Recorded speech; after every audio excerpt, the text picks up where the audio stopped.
Chapter 1. Tap Agree to Continue.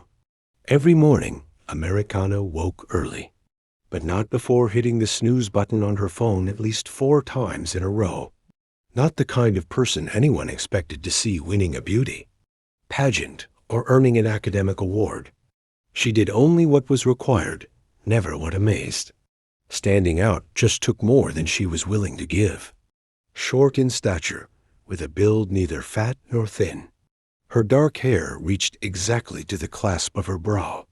Part-time, she worked as a cook for 2 people and an animal. But lest anyone assume she was paid for her labor, let it be said plainly, Americana earned no money for her work.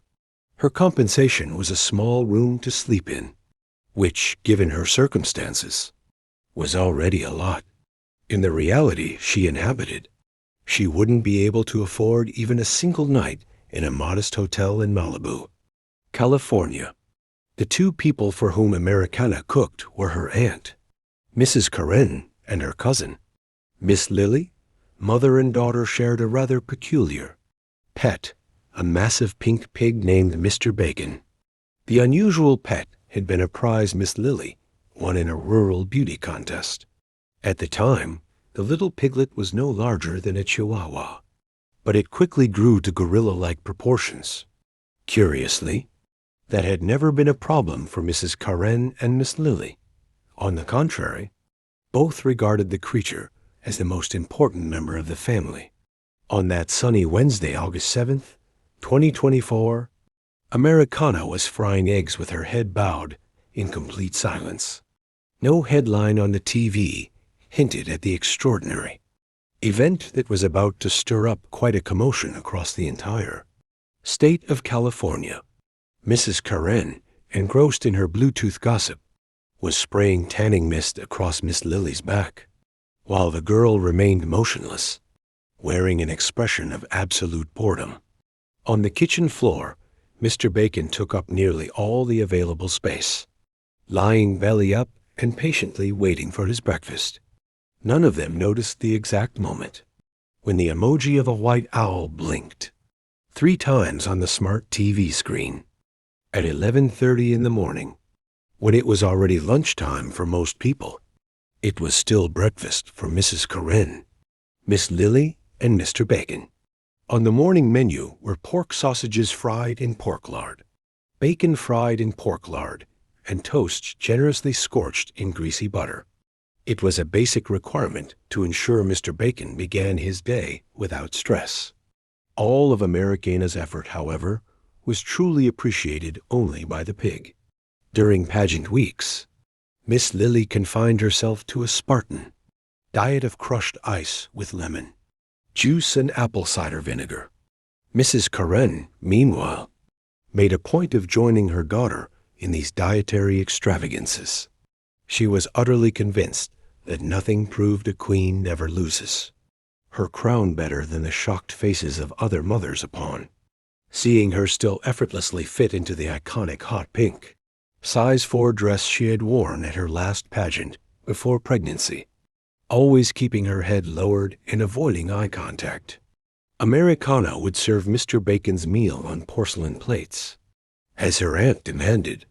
Both Mrs. Karen and Miss Lily insisted on pausing whatever they were doing just to watch the pig eat. Americana always took care to make it visibly clear that she had served every bit of food prepared for him. That caution came from experience. On one occasion, she had hidden a slice of toast in her pocket to eat later, but Mr. Bacon's sharp nose didn't miss it. He had responded by sinking his teeth into her backside. As if it weren't enough, Mrs. Karen, shouting at the top of her lungs, accused her of theft and threatened to call immigration. The word beginning with I was the trump card mother and daughter always kept ready. It was their weapon of choice to keep Americana under control, still keeping her head lowered and careful not to make a sound, not even the sound of her own breath. Americana tried to leave the kitchen and head toward her next shift.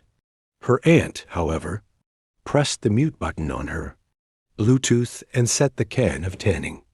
spray down on the table. Don't forget tonight is the dress fitting for tomorrow's pageant. Stop by the dry cleaner after work and be here on time, said Mrs. Karen, her lips pursed, as though addressing her niece were a burden she had to endure. Yes, ma'am. Understood, replied Americana, in a tone just loud enough to be heard, but quiet enough not to invite retaliation. She then walked to the front of the house, ready for her other part-time job. As she laced up her skates, she felt the sun warming her skin. The sound of ocean waves in the distance played as her soundtrack, skating over the hot, gleaming asphalt under the sunlight. Americana had her attention abruptly captured as she stopped at the first traffic light of the second intersection on her way to her other job. While waiting for the green light, something unexpected happened. The emoji of an albino cat blinked 3 times within the red signal. For a moment, she couldn't make sense of what she'd seen. She blinked repeatedly and looked again, trying to confirm. But the light remained red. The drivers around her stayed indifferent, and there was no sign of any emoji anywhere on the traffic signal. Sleep deprivation? Overwork? Poor nutrition? Perhaps all of the above. After all, traffic lights showed green, yellow, and red. She had never heard of signals displaying feline figures. As soon as the light turned green, Americana moved on, pushing the strange vision out of her mind. For the rest of the ride, her thoughts turned solely to the long line of clients she'd have to serve that day. Yet as she veered onto the sidewalk and slipped into the bike lane, the concerns about that day's clientele were quickly swept from her mind by something else entirely. At the usual crosswalk, Americana couldn't help but notice the unusual number of people dressed entirely in white, walking the streets and pointing their phone cameras in every direction. There were white clothes of every type and style. Her first thought was that it must be some new trend sweeping through social media. Her gaze followed a group of teens about her age crossing the street. They looked entirely focused, oblivious to everything around them. The only thing that broke the monochromatic scene was the phone cases they carried, displaying every possible shade, from vibrant emerald green to a less-than-inspired vomit green. Americana couldn't help but reflect on how easy life seemed for certain people. People who didn't have to worry about what to eat, what to wear, or even where they'd sleep the next day. For them, things just happened. Everything was given. Everything seemed effortless, like picking up a phone and wandering around in search of something meaningless. Then, brushing the thought aside, she figured it was probably some silly promotion. They were likely taking part in a newly launched app or game. The traffic moved on, and a few blocks later, Americana arrived at the tanning-focused beauty clinic, the Golden Glow Studio. She refocused her mind and braced herself for another long shift of public-facing work. At Golden Glow Studio, Americana worked as a receptionist.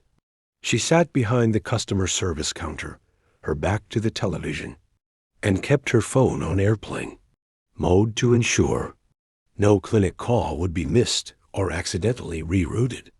This habit of disconnecting from both TV and phone in the name of concentration would turn out to be an unexpected advantage that day.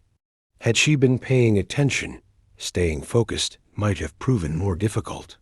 After all, she didn't see the albino owl, emojis blinking and psychedelic, rhythms across the television screen, nor did she notice the excitement of the clients arriving in a frenzy, all talking about some supposed extraordinary opportunity. Many pointed their phone cameras frantically at anything that moved. For Americana, however, the afternoon passed in the most absolute normalcy.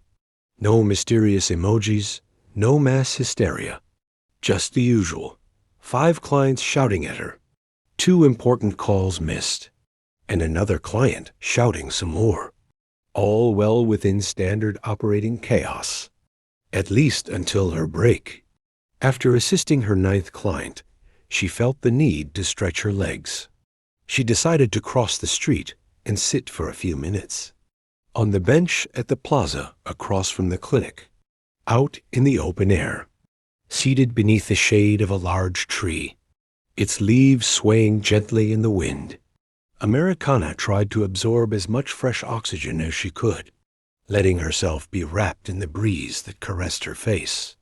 For a few moments, she completely forgot about the people dressed in white.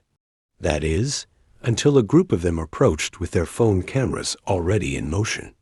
Instinctively, she lowered her head as they drew near. She wasn't sure why, but their presence made her uneasy.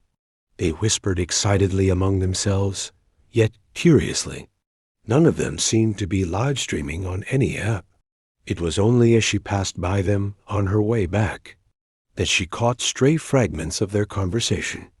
The QR code could be anywhere, that's what I heard. It's the chance to become part of the elite that rules the world. Americana came to a sudden stop. A subtle glimmer of fascination flickered in her eyes.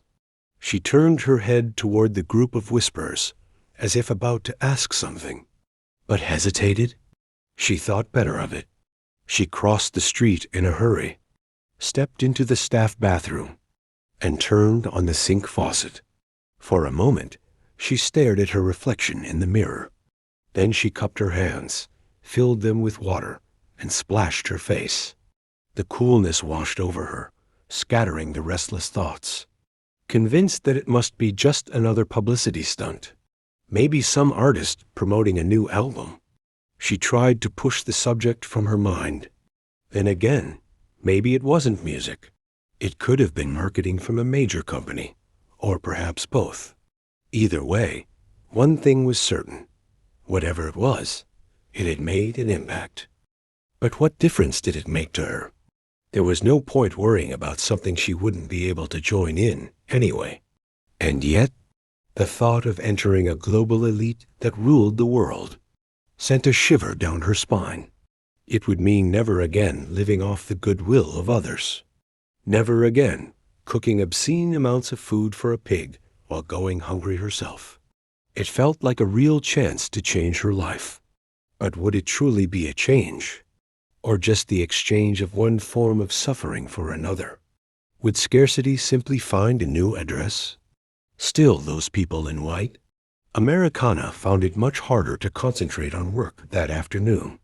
As she stepped out of the bathroom, still lost in her own daydreams, and heading back to the reception desk, she accidentally walked straight into a member of the cleaning staff with unexpected force. "Sorry," she murmured, seeing that the woman had stumbled and nearly fallen. It took her a few seconds to register that the woman was dressed in a completely white uniform, from head to toe. It was as if the outfit had been deliberately modified to match the strange pattern Americana had been noticing all day. But curiously, the woman didn't seem the least bit upset about almost being knocked over. On the contrary, her face lit up with a wide smile, and in a high-pitched voice that made several clients turn their heads, she exclaimed, "No need to apologize, sister, because nothing could upset me today. Rejoice, for the true opportunity to escape misery has finally arrived. All the wronged souls who worked tirelessly for a wretched life, just like you, should be celebrating such a joyful day." Before Americana could react, the woman wrapped her in a tight hug around the waist and then simply walked away. Americana stood there frozen. She had been hugged for no apparent reason. And beyond that, there was the unsettling feeling that her coworker had just called her life miserable. She was shaken. Hurrying back to the front desk, she hoped desperately that things might finally return to normal. But deep down, she knew that was unlikely. Everyone around her seemed to be acting oddly. When she powered on the reception computer at 4 in the afternoon, her hope of regaining focus vanished instantly. Flashing on the screen was the same albino cat, she thought. she had seen earlier at the traffic light. Now, the image was split into 3 sections, each blinking furiously across the entire width of the monitor. "Shoo!" she muttered, as if chasing off a real cat, and pressed the restart button. But the albino cat didn't vanish. It kept blinking undisturbed. Without thinking twice, Americana yanked the power cord straight from the outlet. It was a desperate attempt to rid herself of the bizarre image. To the girl's dismay, the manager of Golden Glow Studio, Lisa Soap, known as much for her name as for her total lack of tact, noticed the commotion and walked over to find out what was going on. Unaware that her presence was only making things worse for Americana, she chewed her gum loudly, rolled her eyes, and said, "Yo, what's the deal, girl? Got dumped and now you're spiraling?" Without waiting for an answer and pretending. She genuinely cared about other people's well-being. She rushed to share her own theory. "Don't sweat it, babe. Everything's gonna line up. You feel me? Look, take a break from the grind and vibe with the moment, okay? I'm dying to get out of here and do some sweeps all over Malibu. What if this is, like, my big break or something?" Before Americana could say a word, Lisa shoved her gently aside, plugged the computer back in, and pulled up a breaking news portal. Forced to watch, since it was now her boss controlling the screen, Americana held her breath. On the monitor, a reporter wearing a violet tie, aboard a helicopter flying over the iconic Hollywood sign, announced with feverish enthusiasm what he called the biggest event of the century. His voice, raised to overpower the roar of the blades, carried a mixture of urgency and exhilaration. "Hello, California. And hello to everyone watching us from anywhere in the world. We are live." The reporter smiled into the camera with the confidence of someone announcing history. His impeccable suit gleamed under the lights. But it was his voice that drew attention. It was deep, measured, and steeped in mystery. Something is happening. Something grand. Something unique. A brief pause, as if the air itself were holding the breath of the global audience. "Have you ever heard of the Imperium bunker?" The footage shifted. Rapid cuts showed the Hollywood sign overlaid with digital graphics. The reporter's voice continued. "It's far more than a typical bunker. It is the empire of the Titans who rule the world." Aerial images revealed Mount Lee, silent and monumental. An animated arrow pointed toward the mountains underground, hidden beneath the iconic Hollywood sign. In the depths of Mount Lee lies the enigmatic The-IMPERIUM bunker, a place reserved for the few. Only those whose surnames echo through history have ever crossed its gates. Until now, the reporter stared into the lens, steady. For the first time in ages, something unprecedented has been revealed. A stranger, an outsider, someone ordinary will have the chance to enter this restricted domain. But only one. And that person could be you. The screen now showed the Novak Strai logo spinning in 3 dimensions. Novak Strai, always at the forefront of innovation, has developed a revolutionary, augmented reality system to select who will be granted this one-of-a-kind opportunity. A method that blends technology with destiny. In bold capital letters, a question appeared on screen. How does it work? Somewhere in California, 2 mysterious figures are waiting, an albino cat and an albino owl. Many may have already seen one of them, but that's not enough. The passport to the Imperium will only be unlocked when someone finds both in the same location. At the exact midpoint between them, a QR code will appear. It will be a one-of-a-kind digital code. Whoever scans that QR code will be the chosen one. Another question flashed across the screen in pulsing letters. But how do you do that? Novak Strai has developed an exclusive app capable of detecting these hidden figures in the real world. Download the Novak Strai app to your phone. Head into the streets, the parks, the avenues, the alleyways. Your destiny might be hiding anywhere. Open your camera through the app and scan your surroundings. If you find an albino cat, keep searching. If you find an albino owl, do the same. But when the two appear together, be ready. At the exact center between them, the QR code will emerge. The first to find it will gain access to the Imperium bunker. The reporter gave a half smile. He leaned slightly toward the camera. And here's a warning. This is not a game. The code is non-transferable. Only the one who finds it will be able to use it. Only one will be chosen. There will be no second chance. The hunt has already begun. With a firm gaze, the reporter raised his voice. So I ask you, who will be the lucky one? Man or woman? Who will break the barrier between the ordinary and the untouchable? Who will be the first to set foot in the Imperium, without a powerful name or billions in gold bars stored in a vault? Who will dare to defy tradition and breach the gates of the most exclusive bunker on the planet? The camera closed in on his face. His voice, now almost a whisper, concluded. California, the die is cast. The question is, are you paying attention to what's around you? Open your eyes. The future might be right beside you, or perhaps waiting on the screen of your phone. Good luck. Back to you in the studio. Americana swallowed hard. A QR code that could be hidden anywhere in California? Emojis of cats and owls appearing all over the place? People dressed in white, pacing around frantically with their phones, as if searching for something invisible?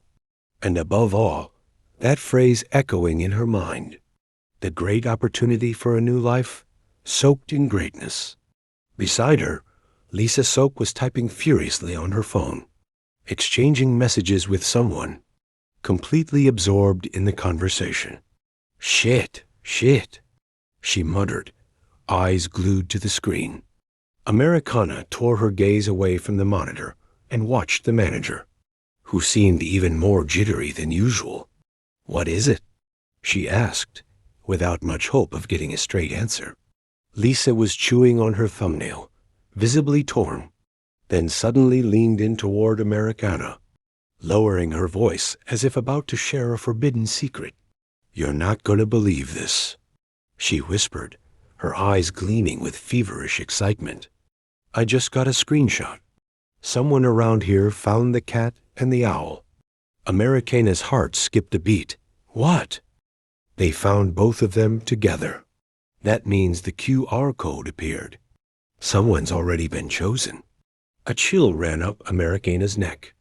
A cold shiver traced her spine. Hope had just ended for almost everyone. But for one among millions, it was only beginning. Lisa Soap backed away, her fingers racing across her phone screen with even more intensity. I'm gonna find out where this happened, she muttered to herself. I'm gonna find it, and the sentence hung in the air. A notification sound cut through the moment. A new message had popped up on Lisa's phone. A link. Lisa frowned and tapped the screen. Her eyes widened, and a second later, she let out a disbelieving laugh. Oh no, you are not going to believe this, girl. Americana felt her stomach twist. What? Lisa turned the phone toward her. On the screen, a newly posted anonymous message displayed a single name. The QR code has been scanned. The chosen one is among us. Congratulations, Marie Carter. The name hit her like a punch to the gut. Marie Carter? Americana repeated, her throat going dry. She knew Marie Carter, and not just vaguely. Marie was a regular client at the clinic, always attended by Americana herself. The customers, who had until then been whispering among themselves, began reaching for their phones. Fingers flew across screens.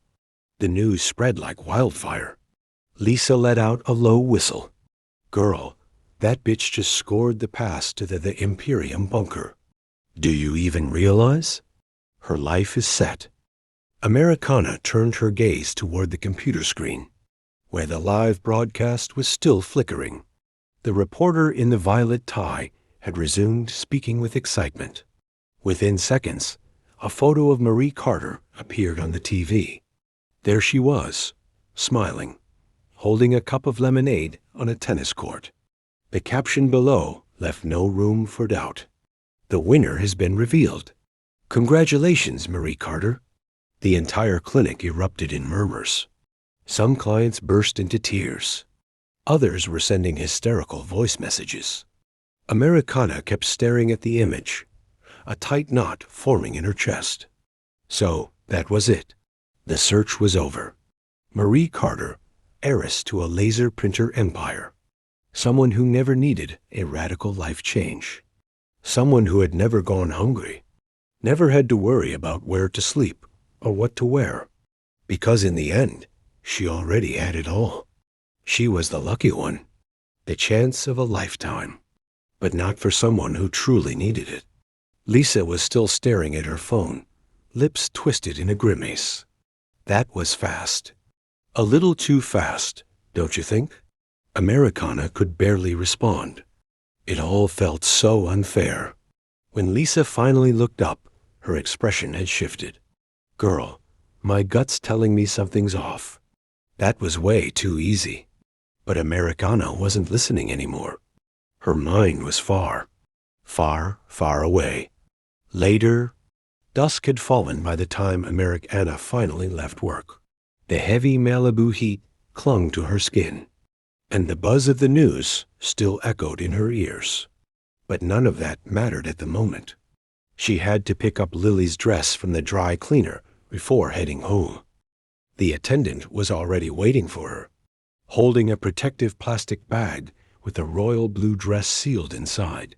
Americana took it and made her way back home, the weight of exhaustion settling across her shoulders. Her skates dangled from one hand. What awaited her there would be no better. The moment she stepped inside, she was met with her aunt's irritated glare. Finally, Mrs. Karen crossed her arms. I thought you were going to let your cousin go. Without a dress on the most important day of her life. Lily, seated on the couch with a cucumber face mask, let out a long sigh as she absent-mindedly watched a fashion show. Ooh, that took forever. Americana swallowed hard and handed the dress to her cousin. Here it is. Lily took the dress as if it were a trophy and vanished upstairs. Mrs. Karen looked. Americana up and down and let out a sigh. Since you're here, go make Mr. Bacon's dinner. Americana closed her eyes for a moment. I just got back. So what? Mr. Bacon comes first in this house. Without another word, Americana walked into the kitchen and began preparing the pig's meal, stirring the ingredients with too much force. The greasy smell of the food filled her nostrils, making her stomach growl. But none of it was for her. When she finished, she headed to her room. It wasn't really a room. It was a former utility closet, a cramped, airless space barely big enough to fit a single bed. The shelves above still held cleaning supplies, and the only ventilation came from a small air grate high on the wall.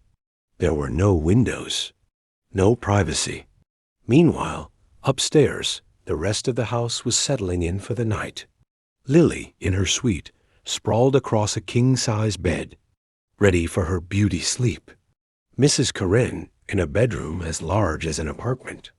Even Mr. Bacon had a room of his own, a luxurious space with plush rugs and air conditioning.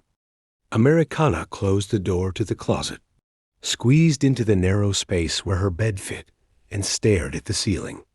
Her mind spun around one single thought. Marie Carter, the girl who now owned the QR code, the girl who, just like that, had become the luckiest person in California. Americana reached for her phone, opened the App Store, and without thinking twice, typed into the search bar, Novak Stry. Her finger hovered for a moment before tapping download. Was this her mistake all along? Never trying? So, without questioning it any further, she tapped the app icon. The download began. Americana received a food stipend at her second job, the beauty clinic, but out of necessity. She chose to convert it into cash. Lisa Soap, the manager, did so willingly. It wasn't much, of course, and even when added to her end-of-month wages, it still didn't allow for the luxury of buying expensive food. Sometimes, not even the basics. Most of the money, sometimes even all of it, had to go elsewhere. It went to her grandparents, who depended on her help. That's why, in the middle of the night, when everyone else was asleep, Americana would rise in the dark, guided only by the glow of her phone screen. Her silent steps would take her to the kitchen, where she opened the fridge with care. In that house, food was divided in a peculiar way. Of the 100% purchased by Mrs. Karen, only 5% was consumed by her and her daughter. The other 95% belonged to Mr. Bacon. And Americana? She wasn't part of that equation. So she made use of the night. No one would miss a turkey leg or a slice of banana pie with Dulcie. Delicia, Mrs. Karen was already used to the fact that Mr. Bacon would waddle down the stairs, open the fridge, and devour whatever he could before the next meal. Everyone knew. No one questioned it. The next morning, only traces remained. The missing food and the mess Americana would have to clean up before the day began. But there was one risk, getting caught by Mr. Bacon. If the pig noticed she was eating his food, he would throw a tantrum. He would squeal, chase her through the house, and try to bite her. It had already happened 3 times. Over time, Americana had learned to avoid his feeding hours. That night, in addition to keeping quiet and steering clear of Mr. Bacon, her attention was split. While lighting her path with a reflection from her phone screen, she kept one eye on the progress bar. Her gaze shifted between her steps and the download percentage ticking upward. When the download finished, the download button was replaced by open. With automatic gestures, she opened the fridge and grabbed a bottle of milk with her right hand, while her left tapped the screen. The cold light from the refrigerator and the bluish glow from the phone reflected across her face, revealing an expression of focused intensity. Why didn't I think of downloading the app sooner? Americana scolded herself. If Marie Carter, a local girl, had been chosen, then maybe the algorithm had favored that region. Without hesitation, she tapped "Tap Agree to Continue" without reading the contract. Like any human would. Below the button, a bold message caught her eye. Our app automatically detects people wearing white clothing.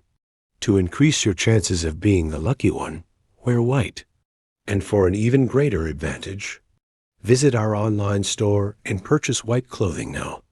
Your future depends on your initiative. Americana sighed. Her wardrobe consisted of 3 gray t-shirts, 3 pairs of jeans, and a hooded sweatshirt. Guess I've already lost my chance in the wardrobe department, she muttered, moving on to the app's next screen. She swiped her finger across the phone. The moment she did, a front-facing camera activated, casting her reflection beneath the cold glow of the open fridge. But something was off. The image on the screen began to fragment, breaking into fluorescent emerald green squares, as if being decoded by an invisible force. She frowned, curiosity stirred. The vibrant green lines began to reorganize slowly, like a viscous liquid spreading across the glass, reshaping itself with eerie precision. First, on the left side of her cheek, the lines fused, clearly outlining the silhouette of an albino owl. On the right, the process repeated. A white cat, its eyes deep and enigmatic, began to take form. The 2 figures glowed in sync, their shapes pulsing with growing intensity. Electric sparks emerged, converging toward the center of her forehead between her eyes. That's when the QR code appeared, as if it were a key to some hidden truth. Americana couldn't look away. The code's glow pulsed with commanding force, and her heart raced as the screen began to vibrate. At first, the tremor was subtle, but it quickly escalated, as though the phone were about to explode in her hands. Startled, she lowered the milk bottle to the floor and gripped the device with both hands. The heat of the metal casing burned her fingers, and a chill ran down her spine, as if the device were charged with an unknown energy. Before she could react, the phone was wrenched from her grasp, as if it had a will of its own. The force of it threw her slightly off balance, and she staggered backward. At that exact moment, a surge of electricity sliced through the air, followed by the crack of thunder. 3 beams of silvery blue.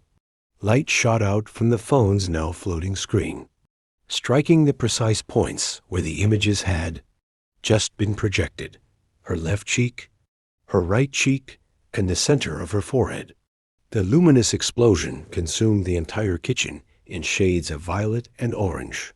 For a moment, Americana truly believed she had been transported to another dimension. The floor, the walls, and the ceiling dissolved, giving way to the star-strewn void of the Milky Way. Spiral galaxies spun around her. Shooting stars streaked across the expanse without pause, while a colossal hologram unfurled through the space. Like lace being stitched in knitter, the colors pulsed in unimaginable hues, creating a hypnotic spectacle where technology and art merged before her eyes. She lost her breath, her gaze locked onto the stellar vastness that, moments earlier, had been nothing more than a kitchen. She blinked repeatedly, trying to grasp whether what she was seeing was real, or merely an illusion conjured by the app. Then, suddenly, the phone fell to the floor. The impact echoed like a ripple through the cosmic silence. Americana stood frozen for several seconds, her mind unable to process the chain of events. Was she dead? Had the explosion been real? Had she just crossed into another plane of existence? Her heart pounded in her chest, breath hitching with uncertainty. Cautiously, Americana took a hesitant step toward the falling device. She crouched slowly, as if any sudden movement might trigger another inexplicable phenomenon. She reached out with a trembling hand and touched the edge of the phone with the tip of her finger, testing whether it was still hot or electrically charged. Nothing. She picked it up carefully and turned the screen toward herself. The front-facing camera of the Novax Stry app was still active. The reflection she saw on the screen made her stomach twist. Americana's eyes widened, horror swelling in her expression as she brought the phone closer to her face. Her first thought was that the explosion had burned her skin, but there were no wounds, no scorch marks. There were symbols, tattoos. She tilted the screen, trying to get a better look at her reflection. On her left cheek, a QR code marked with the subtle image of an owl. On the right, an identical code stamped with the figure of a cat.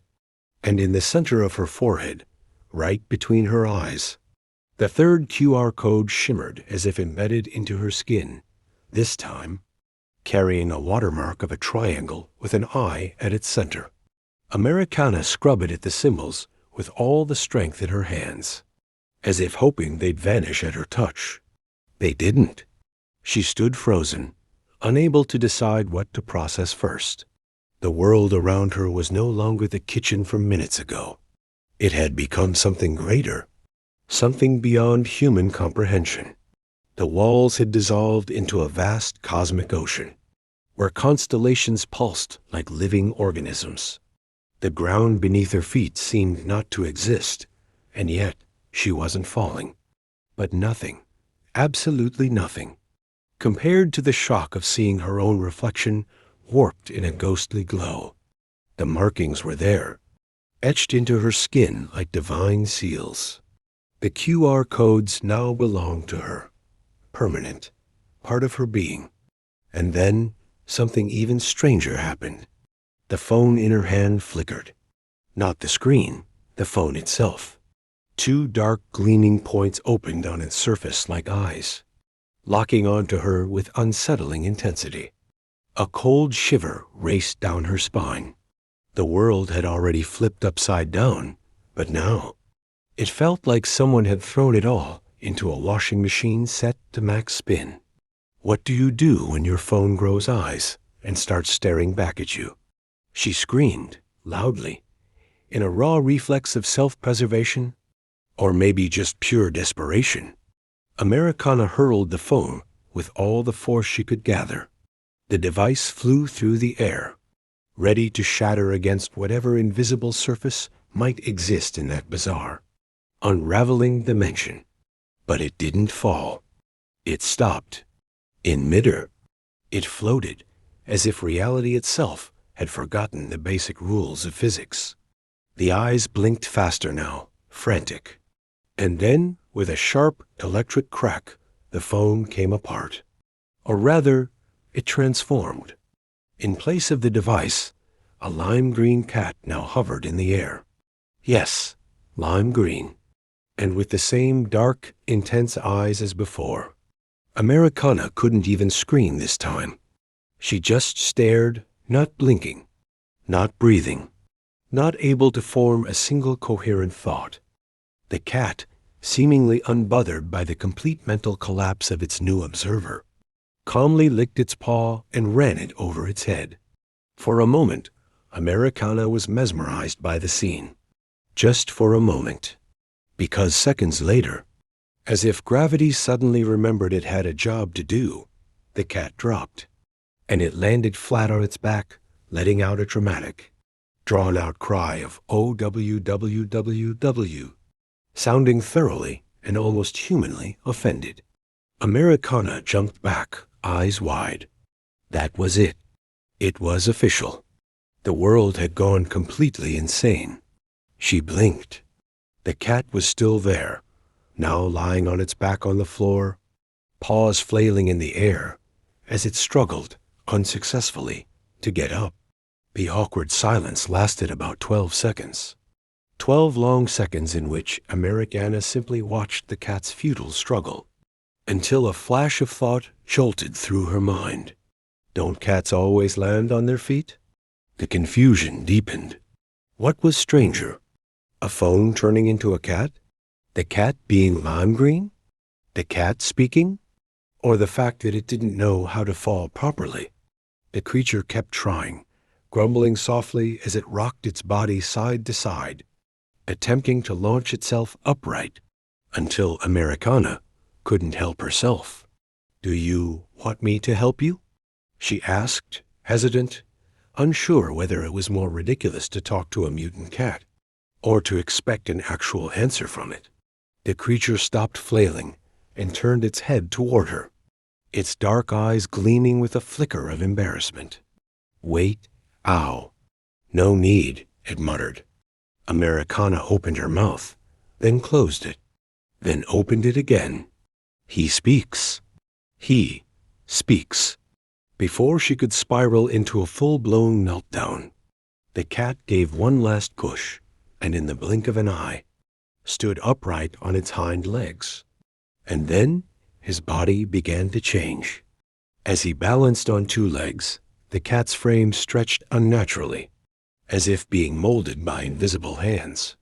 His feline contours elongated slowly, taking on increasingly human proportions, until the animal form dissolved entirely, revealing the shape of a young man.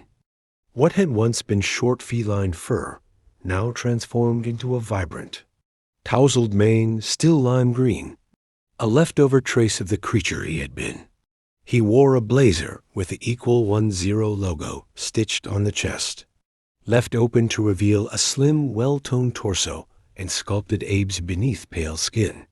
What had once been a cat was now a boy, or at least something close to one. Americana blinked.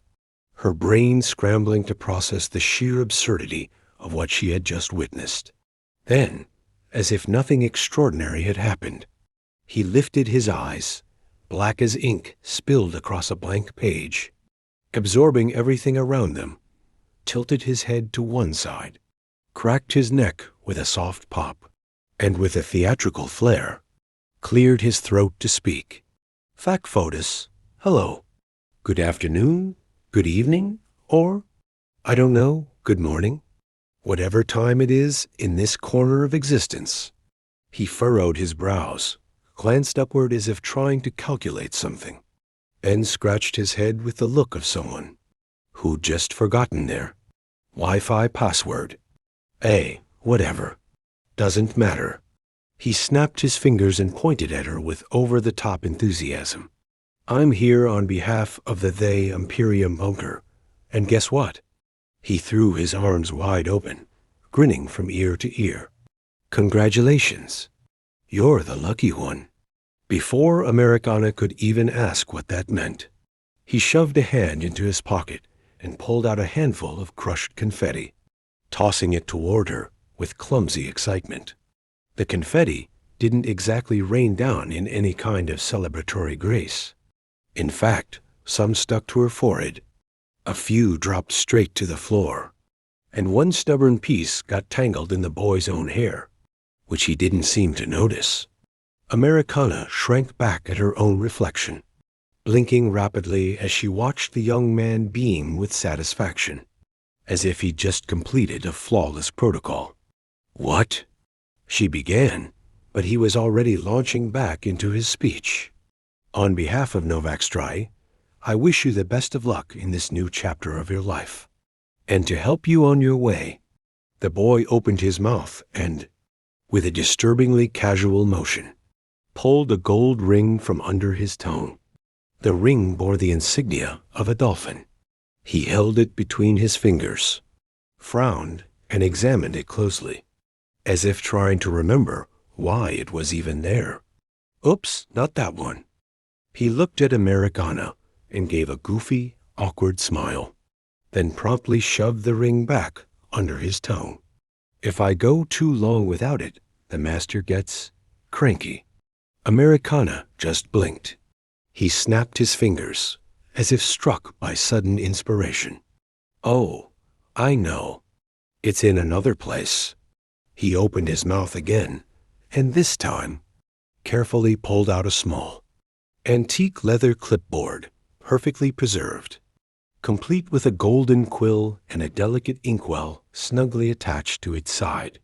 With the ease of someone who did this every day, he gently blew on the object, as if clearing imaginary dust, then adjusted a pair of invisible glasses he wasn't actually wearing, and flipped the clipboard toward himself, flipping through a few pages with a focused expression. "All right, let's confirm the details. Full name."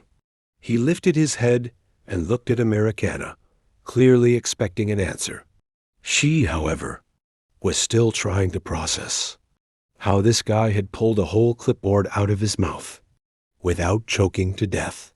"Wait just a second, sir. AI program?" Americana asked, squinting like she was trying to guess something even remotely plausible. The boy blinked a few times, then threw his head back and let out a laugh. "Oh, no. I'm not an AI, sorry," he said, clearly amused by the idea that Americana thought he was some sort of artificial program. He cleared his throat and, assuming an overly solemn posture, declared, "My name is Seth Atticus Nocturne, Seth for close friends, and Nocturne is my war name. Acting President of the Student Council of Equal 10 Academy, and proud member of the Welcome Committee."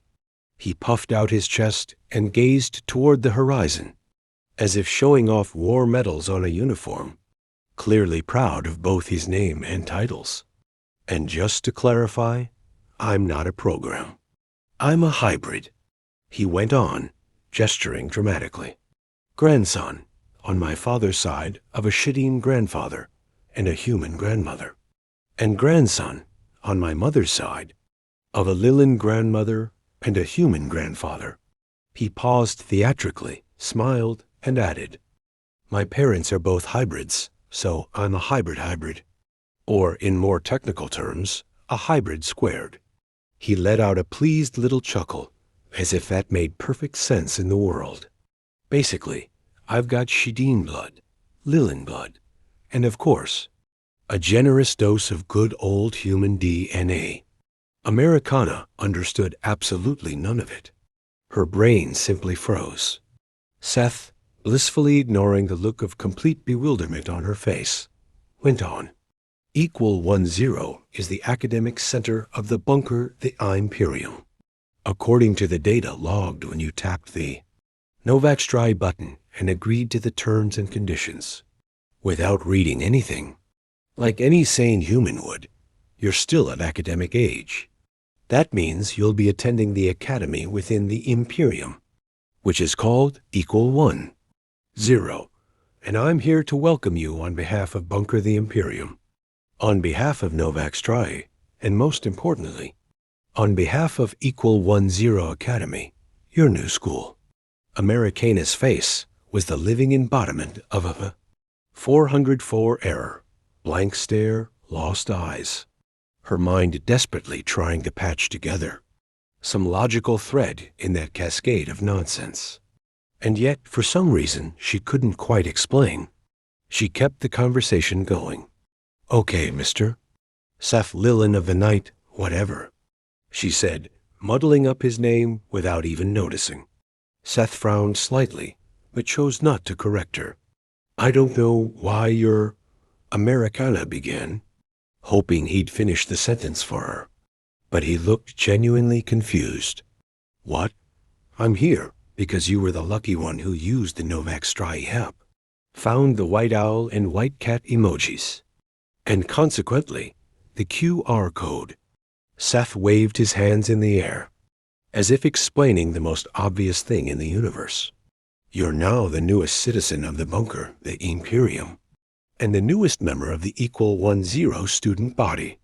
Americana's eyes widened. No, wait. This is a mistake," she protested, finally regaining her voice to clarify the misunderstanding.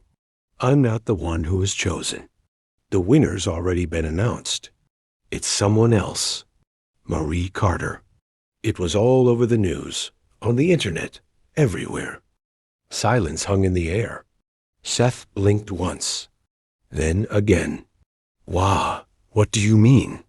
He looked utterly shocked and disbelieving. Then, with theatrical despair, he collapsed to his knees. "I knew something was going to go wrong." Seth collapsed forward, catching himself on his hands. "I never wanted to be interim president of the student council, much less a member of the welcome committee." Tears began streaming from his eyes, while a single strand of mucus slowly gathered at the tip of his nose. "I only accepted the position because my grades were a disaster," he murmured between dramatic sobs. "This is it. I'm going to lose my credits, and my aunt is going to kill me." He went on whimpering, rocking himself back and forth. Americana stood completely frozen. What are you supposed to do when a hybrid is crying on his knees in front of you? Snot dripping down his face?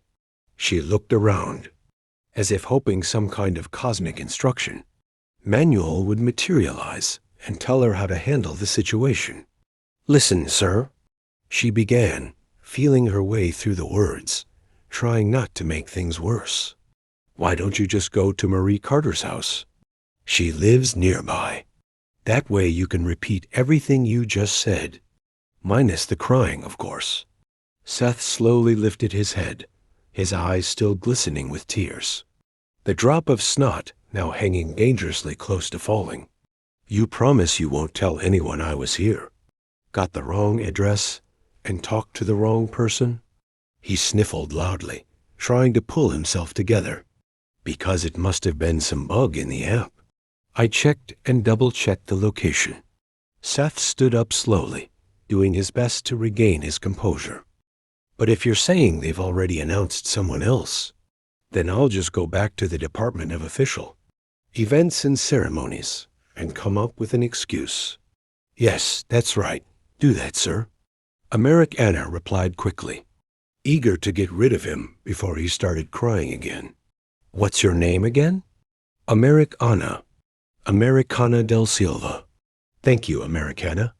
Seth smiled, offering a small bow with both hands pressed together. He wiped away his tears, sniffled once more, and squared his shoulders, trying to recover a shred of dignity. Look, I'll be going now, but not without properly compensating you for the misunderstanding. He opened his mouth and, without the slightest warning, pulled out a large round cake from the top of his tongue. The cake had 2 tiers and was decorated with 11 lanterns on the first and 10 on the second, with a decorative lighter perched at the top, as if to suggest the flames had been lit there. At the summit of the cake, a message written in golden frosting declared, "Who would have thought? Congratulations on the biggest opportunity of your life." Seth pushed the cake toward Americana, still smiling. Go on, eat it. It's from the exclusive kitchens of Equal 10 Academy, baked in the Palace of Crown Eden, all part of the bunker THE-IMPERIUM. We have the best chefs on the planet. Americana took the cake reluctantly, forcing an awkward smile. Thank you, sir, but I just ate, and I'm not hungry. I'll save it for later. I should be the one thanking you, Miss Americana del Silva. Seth snapped his fingers, and in the blink of an eye, Americana was back in the kitchen. The room looked exactly the same as before.